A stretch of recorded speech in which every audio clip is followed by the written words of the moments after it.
Alright, you bastards, this is Some-Belgian-prepper, and today we're going to talk about hot showers during survival situations.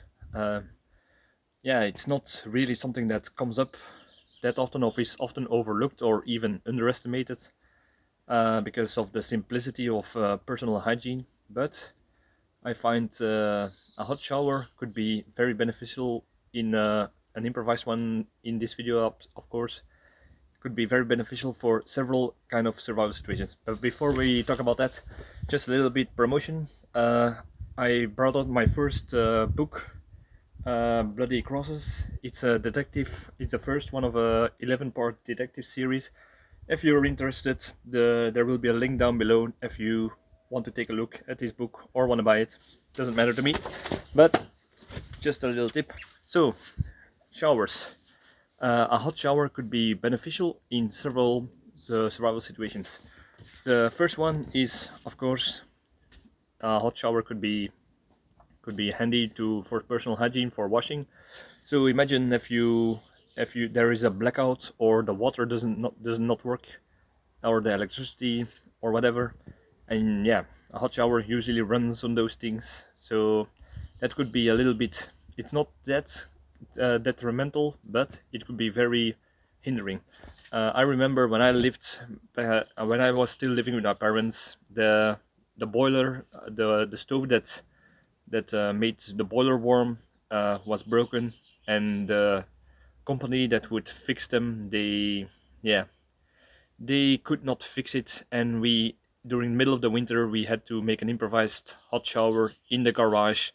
So that was very cold, but it was very nice to actually we could take a hot shower in those very cold months. So yeah, that's just one of the situations. The second one, I would say, is during shit a fan situation.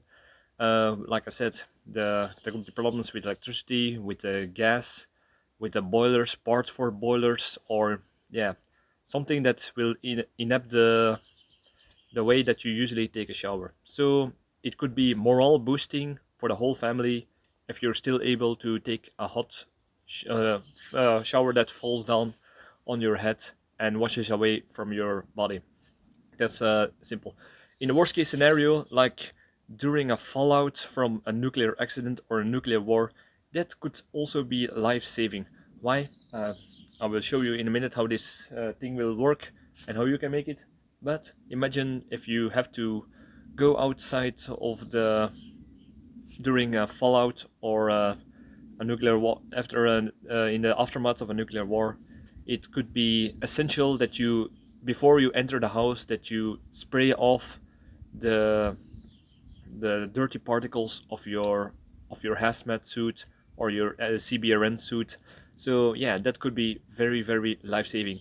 And even during a pandemic, you can fill up the shower with something like you can carry a hazmat suit, or before you let somebody in the house, you can let them take a shower outside.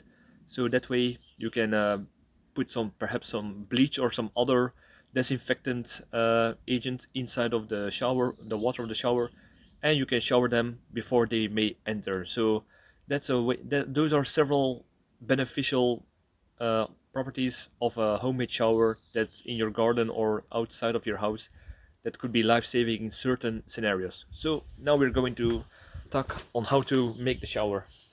As you can see, this is a very rudimentary and improvised way to make a shower, and that's actually the point, because we cannot always make a shower with the best material. Sometimes you have to improvise with what you got, because in during certain scenarios you cannot go to the store, or it's too expensive, or you are not technical advanced to build a shower with modern materials. So this is just a little setup that I'm going to show you. What the first thing you need is water. If you do not have running water anymore, I would advise get some rain barrels together with a tap, so you can tap water from it. The next thing is a stove. As you can see, I was just done making the video about baking bread, survival bread. So this could be handy if you put a stove outside of your house, close by to the place where you're going to put a shower. The next thing that will be handy is, as you can see, from that wall to this, I can hang a tarp. So even during bad weather, I would be able to take a sheltered shower in a way. So I just have to roll it out and attach it to this, and then I have a roof over my head to take the shower. So after you boil the water on top of the stove, I prefer to use how do you say this, uh, an iron cast pot. That could make it quicker, but it's not really necessary. But I find it more handier to make hot water onto the fire. Don't forget, the moment you cannot directly use it because the water could be too hot, so you have to balance it. But I would advise to, if you're going to put it inside of the place where you're going to put the water, it's better that it's boiled and then cool down to a safe and comfortable temperature of water. So how did I make this simple thing? I just took three planks. I nailed those together with I screwed those together, so with a support beam, so it can carry the weight of a filled bucket. And this no, it's not a bucket. How do you call this thing in English? You know what? Yeah, you know what this is. It's just something that I use to spray the water onto my plants. And what you do is, in first instance, I thought to put it like this, but this thing was in the way to make a full turn, so I put it on the side. What you can do is you can hang a weight to this that it's always getting up, so it always goes up. If you release the handle, if you will see in a moment, if you pull this, it will be like a shower. I could not put it higher like this for two reasons. One, my wall is not that high. The second one is it would be for this improvised system, it's a little bit too high. If you put it higher, it's a little bit uncomfortable to put a filled bucket, not bucket, but you know what I mean, on top of it. So that would be a little bit dangerous if you work with too hot water. So, but this will work even fine. So I would say try to improvise it yourself in a way that is comfortable for you, and make sure that it's put in place very firmly, because you do not want to put the bucket on it and it will crack down. So just a little demonstration, if you can see how long this will work. What you also can do is put a weight on this. If you click it, if you take a hook, you hook it to it and it will go down. Then you have both hands free to wash yourself. So that's another thing. If you want to improvise a shower, I would advise to buy soap, and I mean real soap, that is in a block form. Why? Because those liquid soaps are very expensive. They are scrubbing. They make you too clean. So what do I mean by that? If you clean yourself too good, then you have a layer of your skin that is exposed, and you have more chances that you will get infections or diseases, or your immune system will be a little bit weaker. So yeah, that's why what I also like about block, and block form will last for much longer after after a few washing turns. And in contrary to soap, you have less garbage from the plastic bottles, and if you drop the soap, it will not break open and you will not have it lost. So those are all benefits of block soap. Yeah, let's test this baby out. So it's very simple. You take this and you pull it down. If you hang some weight on this, this will stay like this. But I will show you how long this shower can last if you just pull it down, or your partner pulls it down while you or your child take a shower. And as you can see, the way this bucket is made is very efficient in a way. So every drop of water will be used if you pull this down. Imagine if this is a hot water during a SHTF situation or some other wait on some other moments that you have to wait on certain parts, or a handyman to fix the boiler or something else. So yeah, it's still going. I have not actually timed this yet, how much water I got, but I guess this is around 10 liters of water.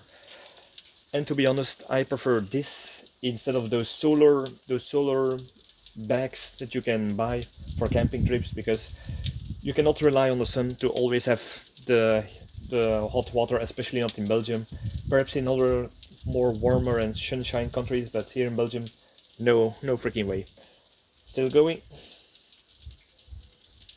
What is this like? This is almost, I think it's almost more than a minute of a shower. Yeah, you can bend over to get it, if it's a little bit built too low like with mine, but you can build it as high as you want. So these are the last drips coming out of it, and it goes back up. So yeah, if you also make sure that the water that you use is flowing away, so that you do not put some water damage on certain floors or plants. You do not want to get pots of plants over there that get soapy water into them and will die off. So that's not good. That's no good. So as you can see, this is an improvised shower. This thing was made in only like 15 minutes. So yeah, it's something that everyone can do. And like I said, in certain situations, shit hit the fan, waiting for a new boiler, or till you get the money for it, or during a nuclear or pandemic, it's can always be handy. So I would say subscribe. I would really appreciate it. Share, like this video, leave a reaction if you got other ideas that you can do with this. Another thing I want to mention is, what I first tried to do is, I would take a can like this. I fill this up with a stone. I filled it up with some burning gel, and my first plan was to put this with a light inside of the bucket, so the bucket will get warm from the inside. And that's why I said you only fill it to the half with a stone, that it will go a little bit down, so the heat will be irradiated through the can inside of the water. But it always failed, because as you can see, this bucket is closed in half on the top. So the problem was, it always bobbed to the front, and it put itself out because the fire created monoxide and put itself out that way. So perhaps with a full open bucket, this could work, or you can fill it with burning coals, and that could perhaps give heat a little bit longer. But that is an idea that's filled with me, but somebody else could perhaps try this and tell me the results, if they know a better way to warm this from the inside. So yeah, like I said before, subscribe if you're interested in a detective story. Like I said, the link will be down below. Thank you for watching. I'll see you in the next video. Cheers.